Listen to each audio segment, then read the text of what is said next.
Audio 2 21वीं सदी बनाम उज्जवल भविष्य भाग 2। दूरदर्शियों, भविष्य द्रष्टाओं, अध्यात्मवेत्ताओं और पूर्वानुमान लगाने में सक्षम वैज्ञानिकों को इन दिनों चारों ओर एक व्यापक परिवर्तन की लहर दिखाई दे रही है। सभी इस तथ्य पर एक मत हैं कि यह समय यद्यपि कष्टकर हो सकता है, पर शीघ्र ही उज्ज्वल भविष्य की रचनात्मक प्रवृत्तियां बढ़ती देखी जा सकेंगी। भविष्य कथन विज्ञान सम्मत है या नहीं, इस पर कभी विवाद रहा होगा, किंतु अब स्वयं नेतृत्व विज्ञानी भौतिकविद यह कहने लगे हैं कि भविष्य कैसा होगा इसको काफ़ी पूर्व जाना जा सकता है। तदनुसार अपने क्रियाकलापों का सुनियोजन कर सकना भी संभव है। चंद्रमा पर अपना कदम रखने वाले अग्रणी अंतरिक्ष वैज्ञानी नासा के सुविख्यात डॉक्टर एडगर मिचेल का कहना है कि भविष्य कथन को विज्ञान की कसौटी पर कसना अब संभव है। यह कह पाना भी संभव है कि आने वाला समय कैसा होगा। वे रचनात्मक दिशा में सोचते हुए कहते हैं कि भविष्य निश्चित ही उज्जवल है, क्योंकि आधुनिकता की दौड़ से हताश मानव जाति पूरी गंभीरता से उन प्रयोजनों में जुट रही है जो नवयुग के अरुणोदय का संकेत देते हैं।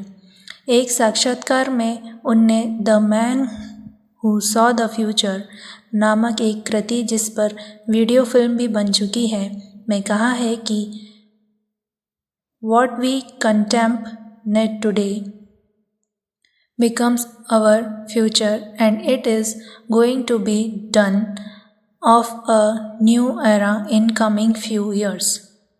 This can be foreseen by witnessing the events.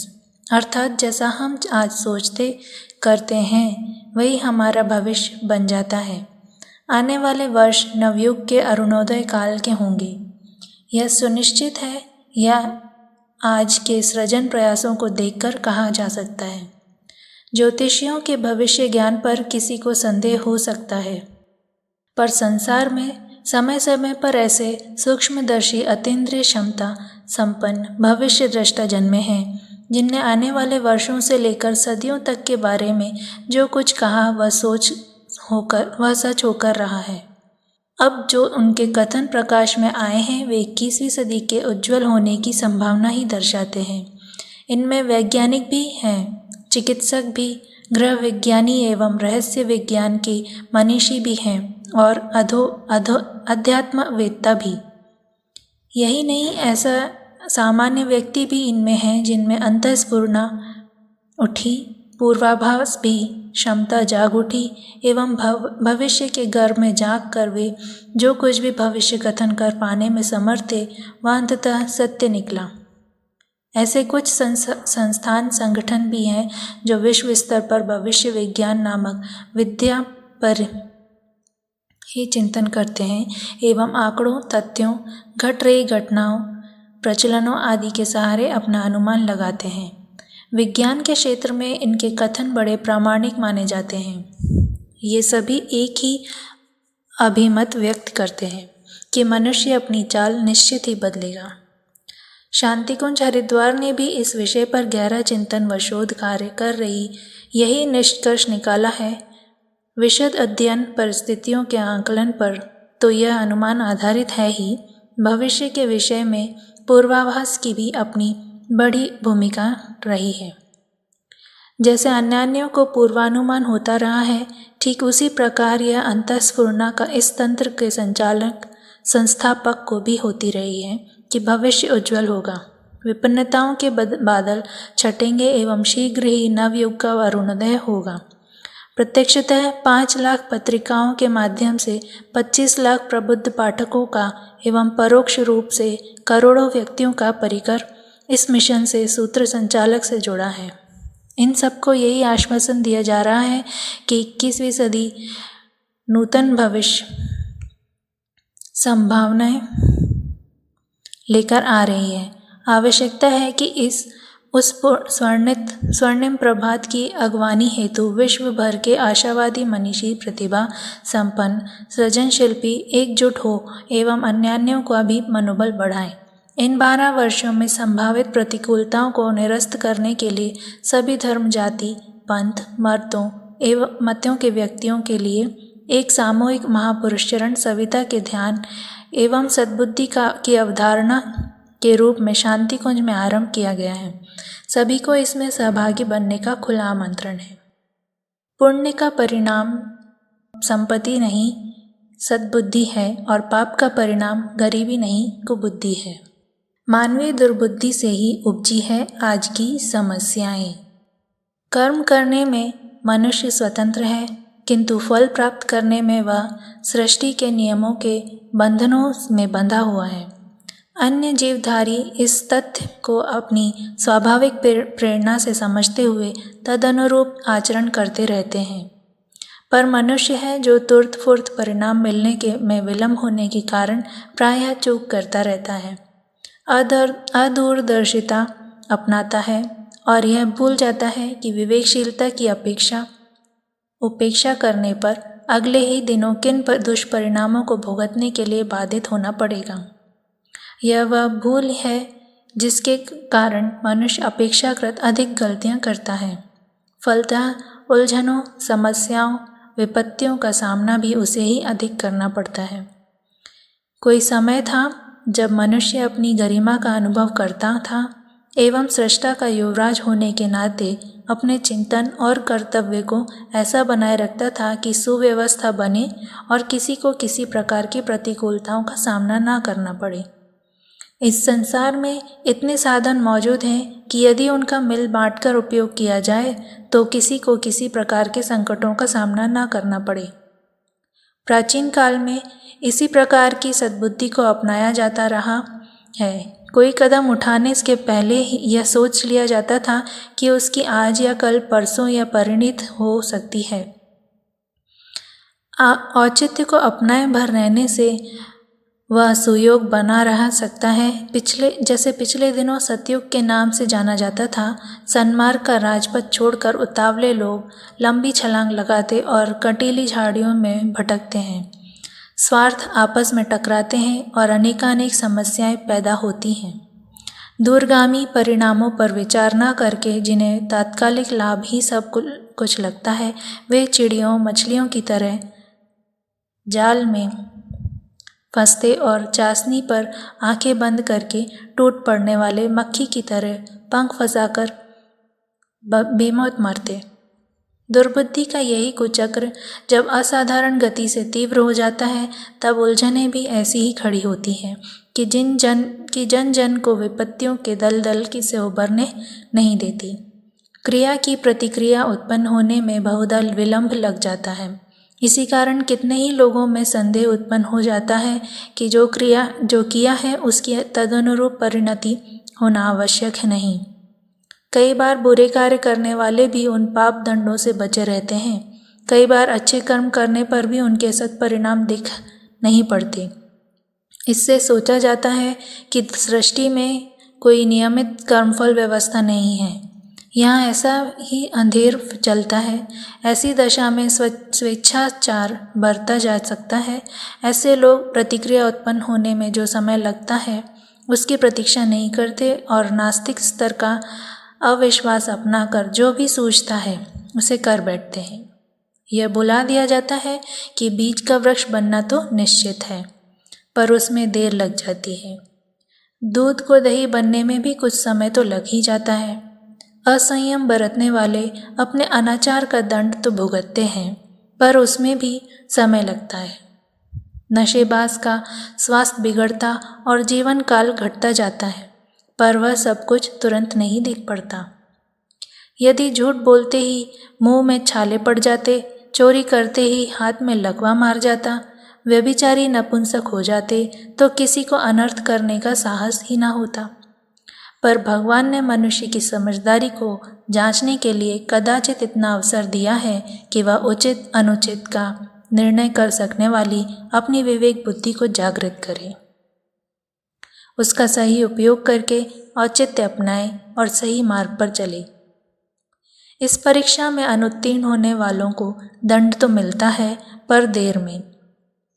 वस्तुस्थिति के कारण उन्हें पश्चाताप तो करना ही पड़ता है, साथ ही अदूरदर्शिता अपनाने की आदत पड़ जाती है। आदत पड़ जाने से पग पग पर भूल करने और ठोकरें खाने की दुर्गति भी सहन करनी पड़ती है।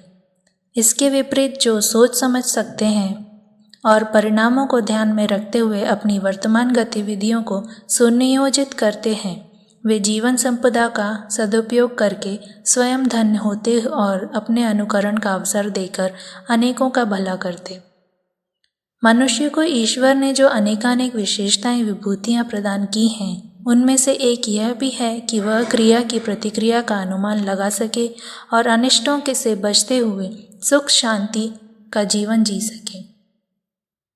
इन दिनों स्नेह, सद्भाव, सहकार, सदाचार की कमी पड़ने से मनुष्य का व्यवहार ऐसा विचित्र बन गया है जिसमें शोषण ही प्रधान दिखाई पड़ता है। सहयोग के आधार पर तो परस्पर हित साधन की प्रक्रिया चलती रह सकती है, किंतु जहाँ व्यक्तिवाद की आपाधापी ही सब कुछ हो, वहाँ यह समझ में नहीं आता कि संकीर्ण स्वार्थपरता अपना लेने पर दूसरों के अधिकारों को क्षति पहुँचती है या नहीं।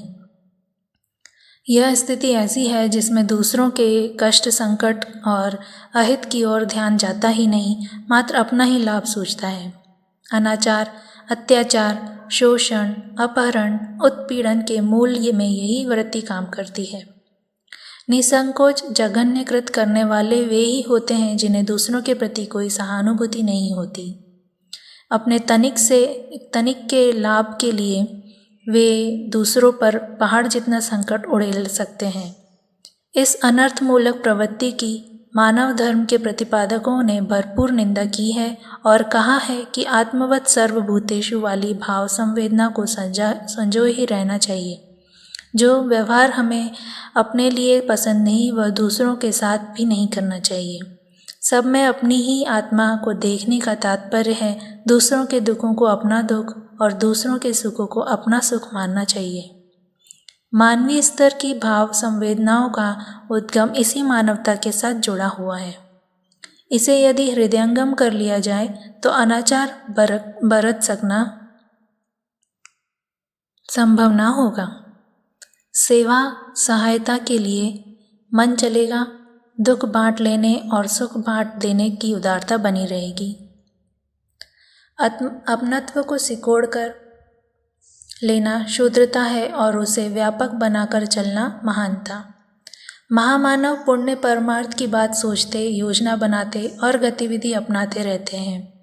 यही आत्मविकास है। विकसित व्यक्ति का अपनापन मनुष्य मात्र में, प्राणी मात्र में फैल जाता है। ऐसी दशा में जिस प्रकार अपने लिए सुख साधन जुटाने की इच्छा होती है, उसी प्रकार यह भी सोचता है कि दूसरों को सुखी रहते देखकर अपना भी मन हुलसे। दूसरों को दुख हिस्से में बांटने दे के लिए सेवा सहायता हेतु दौड़ पड़ने की आतुरता उमगे। यदि इस मानवीय मर्यादा का परिपालन होने लगे तो कोई किसी के साथ अनीति बरतने की कल्पना ही मन में ना उठने दे। हर प्रकार के आचरण का मूल कारण है अदूरदर्शिता, अविवेक। किस कृत्य का भविष्य में क्या परिणाम होगा, इसका दूरवर्ती अनुमान न लगा पाने पर तात्कालिक लाभ ही सब कुछ हो जाता है, भले ही उसके साथ अनीति ही क्यों न जुड़ी हो। जिस प्रकार दृष्टि दोष होने पर मात्र नज़दीक की वस्तु ही दिख पड़ती है और दूर पर रखी हुई वस्तुओं को पहचान सकना कठिन हो जाता है, उसी प्रकार अदूरदर्शी तुरंत लाभ को सब कुछ मानते हुए उसे किसी भी कीमत पर पूरा करने के लिए जुट जाते हैं। इसके बाद इसकी परिणति क्या हो सकती है, इसका अनुमान तक अदूरदर्शी लोग लगा नहीं पाते। आंखें रहते हुए भी यह अंधे जैसी स्थिति है। जिनका स्वभाव ऐसा बन जाता है, वे तत्काल भले ही कुछ लाभ उठा लें, पर अपनी प्रामाणिकता खो बैठते हैं। हर किसी में की दृष्टि में अविश्वस्त बन जाते हैं। कोई उनका सच्चा मित्र नहीं रहता। उन्हें परामर्श देने या लेने योग्य भी नहीं समझा जाता। शंका दृष्टि बनी रहती है। सच्चे सहयोग के अभाव में, अविश्वस्त वातावरण में वे भीड़ के बीच रहते हुए भी अपने को एकाकी अनुभव करते हैं। एकाकीपन कितना नीरस, कितना निस्तब्ध और डरावना होता है, इसे हर भुक्तभोगी भली प्रकार जानता है। अविवेक के कारण स्वभाव में अनेकानेक अवांछनीयताएं सम्मिलित हो जाती हैं। दुर्व्यसनों की आदत पड़ जाती है। आलस, प्रमाद, छल प्रपंच, अतिवाद, अहंकार, लिप्सा, तृष्णा जैसे अनेक अनौचित्य बिना बुलाए ही साथ हो जाते हैं। प्रामाणिकता चली जाने पर न तो प्रखरता शेष रहती है और न प्रतिभा ही व्यक्तित्व के साथ जुड़ी रह जाती है। चोर चालाकों का मानस सदा भयभीत बना रहता है। अनिष्ट की आशंकाएं बनी रहती हैं और संदेह करते संदेहास्पद स्थिति में बने रहते ही समय गुजरता है। इसके प्रतिफल प्रतिशोध के घृणा तिरस्कार के रूप में वापस लौटते हैं। संसार के दर्पण में अपनी ही कुरूप छाया दिख पड़ती है। कुछ देर के लिए किसी को मूर्ख बनाया जा सकता है, पर सबको सदा के लिए गफलत में रखा जा सके, यह संभव नहीं। अपने द्वारा किए गए दुर्व्यवहार किन्हीं अन्यान्यों के द्वारा अपने ऊपर प्रतिक्रिया बनकर टूटते हैं। जिसने औरों को ठगा वह किन्हीं अन्यों के द्वारा ठगा जाए, ऐसे घटनाक्रम आए दिन घटित होते देखे जाते हैं। असंयम बरतने वाले तत्काल ना सही कल परसों उसकी दुखदायी प्रतिक्रिया से दंडित हुए बिना नहीं रहते।